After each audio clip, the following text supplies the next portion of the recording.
বাংলাদেশ জেনজিদের নিয়ে কামাল করেছে। ভারতে জেনজি আন্দোলন শুরু হলেও কাজের কাজ হয়নি। কেন হয়নি?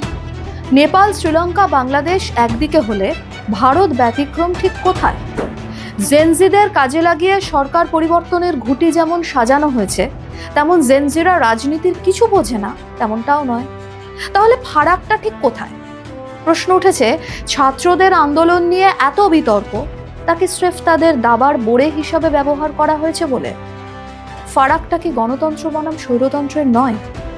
তাহলে সমস্যাটা ঠিক কোথায়? চোখ রাখুন আজকের প্রতিবেদনে।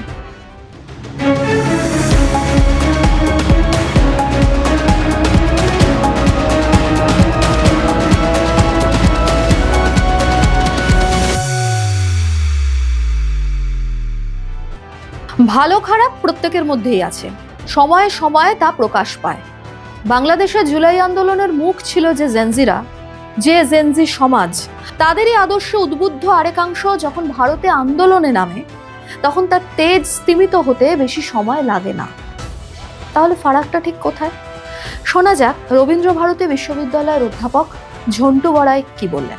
যে ছাত্র রাজনীতি ব্রিটিশ পিরিয়ডে আশুতোষ মুখার্জির নেতৃত্বে উত্তাল ছাত্র রাজনীতি, ছাত্ররাই সমাজ পাল্টাতে পারে, সেই ছাত্রদের কোনো ক্লাসিফিকেশন ছিল না, অর্থাৎ এজ ক্লাসিফিকেশন। এখানে ফিজিক্যাল এজের কথা বলা হচ্ছে। জেনজিদের আন্দোলনটাও স্টুডেন্ট আন্দোলন, কিন্তু সব স্টুডেন্ট আন্দোলন জেনজি আন্দোলন নয়। কারণ জেনজি হচ্ছে একটি নির্দিষ্ট ফিজিক্যাল এজের, অর্থাৎ মনস্তাত্ত্বিক গঠনের ছাত্র। যেই ছাত্রদের যদি সাইকোলজি আমরা দেখি, বয়সের সাথে ফিজিক্যাল এজের সাথে সাইকোলজিটা কিন্তু একটা ভ্যারি করে। যারা টিন এজ, তাদের মনস্তত্ত্ব নিশ্চয়ই তার পরবর্তী এজের মনস্তত্ত্বের সাথে মিলবে না। বাংলাদেশে জেনজি আন্দোলনে কি তবে বহুত্ববাদের জায়গা ছিল না? স্পর্ধা দেখায় 18। তো জেনজি এই সেক্টরটা একটা স্টুডেন্ট, কিন্তু এদের যা ফিজিক্যাল এজ, তাদের সাথে কিন্তু আবেগ জড়িত, যে আবেগগুলো কনসলিডেটেড আবেগ নয় এবং ধ্বংসাত্মকও নয়। সমাজ গঠন করবে, কিন্তু কিভাবে করবে সেই জায়গাটা কিন্তু ওরা জানে না। অর্থাৎ বহুত্ববাদ বনাম স্বৈরতন্ত্র ভাবনা প্রকাশে বরাবরই প্রতিবাদের মুখ হিসাবে থেকেছে এই জেনজিরাই। একবজ্ঞা রাষ্ট্র বনাম কিসের লড়াই? আসুন শোনা যাক। আগের রাষ্ট্রগুলো তারা কিন্তু একবজ্ঞা রাষ্ট্র, সংস্কৃতির দিক থেকে একবজ্ঞা, ধর্মের দিক থেকে একবজ্ঞা। যেমন বাংলাদেশ, ঠিক যেমন নেপাল, ম্যাক্সিমাম হিন্দু রাষ্ট্র পপুলেশন, তাদের ভাষা নেপালি, খাসকুড়া যেটাকে বলে, জাতিসত্তা গোর্খাস বলে। একটা ইউনিকনেস, একটি সংস্কৃতি, ভাষা এবং জাতিসত্তার ইউনিকনেস, এটা কিন্তু অনেক মানুষকে তাড়াতাড়ি একটা জায়গায় ক্যাচি লাইনে আনে, একাত্মা করতে পারে, এক হরিহর আত্মা করতে পারে দ্রুত। ঠিক যেমন বাংলাদেশ, সংখ্যাগরিষ্ঠ মুসলিম সম্প্রদায়, ইসলাম এবং বাংলা একটা ভাষা, এবং সাথে কিছু ডায়ালেক্ট পড়ানো হয়, সাদ্রি ডায়ালেক্ট, চা বাগানের, চিটাগাঁওয়ের দিকে চা বাগানে সেখানে ডায়ালেক্টটা পড়ানো হয়, কিন্তু সামান্য 2% মতন। জেনজি আন্দোলনের বড় স্তম্ভ আত্মার মিল। নেপাল বাংলাদেশ যা পারলো, যা পেরেছে, শ্রীলঙ্কা যা করে দেখালো, যা করে দেখিয়েছে, কেন সেই জায়গা থেকে ব্যতিক্রম থেকে গেল দিল্লি? আসুন শুনে নিই। ভাষা, সংস্কৃতি, ধর্ম এবং খাদ্যাভাস, এগুলো যদি একক হয়, আত্মার মিলটাও দ্রুত হতে পারে। ভারতের ক্ষেত্রে এটার বাধাটা কোথায়? ভাষা, সংস্কৃতি, সাহিত্য, খাদ্যাভাস, রুচিশীলতা, আবহাওয়া, এই সব কিছুর একটা বৈচিত্র্য, যেটা পৃথিবীর অনন্য। মানে আমরা ছোটোবেলার থেকে তো প্রত্যেকেই পড়ে এসেছি, বৈচিত্র্যের মধ্যে ঐক্য খুঁজে পাওয়া গেছে। যুগে যুগে শক, হুন, পাঠান, মোগলের মিলন মহান, তারা এসেছেন, আত্মীকরণ হয়েছে। এই হেন ভারতবর্ষে, যেখানে পৃথিবীর সবচেয়ে বেশি ভাষার বৈচিত্র্য, সেই ভাষার বৈচিত্র্য, সংস্কৃতির বৈচিত্র্য, ধর্মের বৈচিত্র্য, এমনকি কোনো ধর্ম ভারতবর্ষে বিরাজমান যে ধর্মের উৎস দেশটিতে ধর্মটা চলে, জরথুস্ট্রিয়ান পারস্যে নেই। এই সমস্তগুলোকে একদিকে যেমন এটা বৈচিত্র্য, আমাদের গর্ব, আবার গণ আন্দোলনগুলো একটা প্ল্যাটফর্মে আসতে গিয়ে কিন্তু এই পলিফোনিক ব্যাপারটা, পলি মানে বহুত্ব, এটা কিন্তু একটা বড় বাধা। আগামী বলতে তরুণ প্রজন্মই দেশের ব্যাটন বাধা যাদের হাতে। এই প্রজন্মটা কিন্তু টু মাচ কনসাস সোসাইটির বিষয়টায়। অনেক বেশি নিজের ভাবনাগুলোকে প্রকাশ করতে চায়। ফলে আর দ্বিতীয় হচ্ছে, এই মুহূর্তে আমরা যে এরাতে ভারতবর্ষে বাস করছি সেটা হচ্ছে ইয়াং ইন্ডিয়া, অর্থাৎ পৃথিবীর সবচেয়ে বেশি ইয়াং পপুলেশন ভারতে। এই দুটোর ডেডলি কম্বিনেশন দেখা যাচ্ছে এই ভাষার ব্যারিকেডটাকে কিন্তু উইথড্র করতে পেরেছে। জেনজিদের গড়তে কোথাও কি শিক্ষকদের ভূমিকা নেই? কি বলছেন বিশিষ্ট এই অধ্যাপক, শুনে নেওয়া যাক।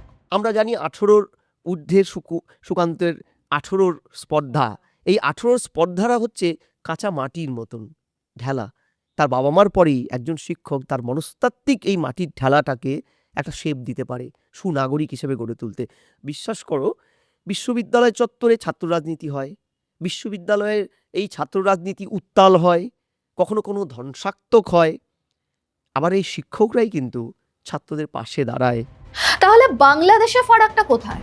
বাংলাদেশের আন্দোলনটা প্রাথমিকভাবে ছাত্র হয়েছিল ঠিকই, ছাত্র রাজনীতি, কিন্তু পরবর্তীকালে সেই ছাত্র রাজনীতির খাতটা কিন্তু সেখানে থাকেনি, এবং আমরা অচিরেই দেখেছিলাম যে ছাত্ররা সেখান থেকে দূরে সরে গেছে। দাবার বোরে কেন করা হয় জেনজিদের জানেন?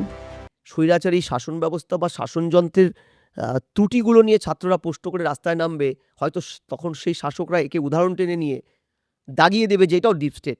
বাস্তবে ওটা একটা ব্যতিক্রম। নেপাল বা বাংলাদেশ বা শ্রীলঙ্কা ব্যতিক্রমী উদাহরণ।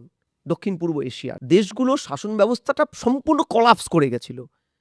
দুর্নীতি, অগণতন্ত্র, ভোট রাজনীতির নাম করে সেখানে স্বৈরাচারিতা, ভোট দিতে না দেওয়া, মানুষের কণ্ঠস্বরকে পুরোপুরি গলা চিপে ধরা, এমনকি আনএমপ্লয়মেন্ট এবং ধর্মীয় সুশ্রুরি, এটা একটা বড় পার্ট। এগুলো সব মিশেল হয়ে সেখানকার ছাত্র রাজনীতিটা কিন্তু উত্তাল হয়ে সেটা ভুল পথে গিয়েছিল। এবং আমরা জানি মানে জব সোরাসের মতন খুব বড় মাপের ডিপ স্টেটের মাথা, এমনকি কিছু সোশ্যাল নেটওয়ার্ক, আমি নাম বললে অত্যুক্তি হবে না, ফেসবুক, ইনস্টাগ্রাম, এর একটা ডিপ স্টেটের কিন্তু কতগুলো এলিমেন্ট যারা এইসব দেশে বিভিন্নভাবে ছায়া যুদ্ধ চাপিয়ে দেয়। ডিপ স্টেট মানে নো স্টেট, নিজের পার্সোনাল ইস্যুগুলোকে চাপিয়ে দেওয়া। দুর্ভাগ্য কখন হয়, এই নিজের পার্সোনাল ইস্যুগুলো চাপাতে গিয়ে যদি কেউ ছাত্রদেরকে শিখণ্ডিতা করে, কারণ ছাত্র রাজনীতি অনেক বেশি পবিত্র, অনেক বেশি এথিক্যাল, অনেক বেশি ব্যাপ্ত, এবং সারা পৃথিবীর যে কটা স্বৈরাচারী দেশের শাসক থাকুক না কেন, ছাত্র রাজনীতি, ছাত্রদের উত্তাল আন্দোলনকে তারা কিন্তু সংযতির চোখে দেখে। কারণ এই বাঁধভাঙা উত্তালকে কিন্তু শাসকও আটকাতে পারে না, চীন পারেনি। আচ্ছা, কোথাও কি তবে পার্টি আর রাষ্ট্রকে এক করেই ভুল করে জেনজিরা? কি বলছেন অধ্যাপক, আসুন শুনে নি। ছাত্রদের কেউ বোকা বলবে, এটা যেমন আমি একজন অধ্যাপক শিক্ষক হিসেবে বিশ্বাস করি না, আবার এইটাও বিশ্বাস করি ছাত্রদেরও বোঝা উচিত যে তার লিমিটেশনটা কত দূর, তার পরিধি। আজকে যারা ছাত্র রাজনীতি, ককরোচ বলো, ক্রোকোডাইল বলো, যে নামধারী ছাত্র রাজনীতিগুলো সামনে আসছে, তাতে কোনো অবজেকশন নেই, কিন্তু তারা রাষ্ট্রের কতটুকু অংশ বলবে? রাষ্ট্রের বিরোধিতা শাসকের বিরোধিতা এক নয়। আমি যদি একটা দলের বিরোধিতা করি, party for part, government for all. আমি একটা সিংহভাগ লোক একটা দলকে ভোট দিয়েছে, সে সরকার তৈরি করেছে, সবাই দেয়নি, কিন্তু যখনই সরকার তৈরি হয়েছে সবার সরকার। আবার পার্টিটা কিন্তু সবার নয়, এটাও রাষ্ট্র ব্যবস্থাকে বুঝতে হবে। প্রশ্ন ওঠে মাঝে মাঝে, কেন হয় বিশ্বে এরকম জেনজি মুভমেন্ট? কোথাও কি অর্থনীতি একটা বড় ফ্যাক্টর নয়? আর্থিক স্থিতাবস্থা একটা বড় পার্ট যে কোনো জাতিকে স্থিতিশীল করে রাখতে। কারণ পৃথিবীর সবচেয়ে বেশি গণ অভ্যুত্থানগুলো অর্থের জন্য হয়েছে, এটা ভারতের আছে। রাষ্ট্রায়ত্ত ব্যাংকিং ব্যবস্থাটা এখনো অনেকটাই সুদৃঢ় আমাদের। প্রশ্ন যেখানে, তা হলো গণতান্ত্রিক চেতনা এই প্রসঙ্গে কতটা গুরুত্বপূর্ণ? সেনা অভ্যুত্থান কেন? কোনোদিনই সেনা অভ্যুত্থান করতে পারবে না পৃথিবীর কোনো দেশ। কেন? কারণটা কি? কারণ ভারতের স্ট্রাকচারটা গণতান্ত্রিক, তার চাইতেও বড় হচ্ছে ভারতের মানুষের গণতান্ত্রিক চেতনা। অধ্যাপক ঝন্টু বড়াই জেনজিদের মাটির তালের সঙ্গে তুলনা করেছেন, আর সেখান থেকেই কোথাও সঠিক নেতৃত্বের অভাবে মোড় ঘুরে গিয়েছে নানাভাবে, নানা কায়দায় ছাত্র আন্দোলনে। প্রতিকূল শক্তির হাতের পুতুল হয়েছে জেনজি সমাজ, যাদের দিয়ে কাজ হাসিল করাটাই ছিল অন্যতম টার্গেট। কোথাও সেই সমীকরণ সফল, আবার কোথাও বা ব্যর্থ। বাংলাদেশের মডেলে ভারতে যার জন্য আশোলাদের আন্দোলন কোথাও আলাদাই।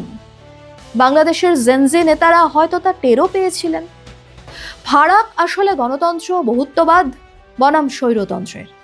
জেনজিদের দাবার বোড়ে করে ব্যবহার কি ভবিষ্যতের জন্য অশনি সংকেত নয়? কি মনে হয় আপনাদের?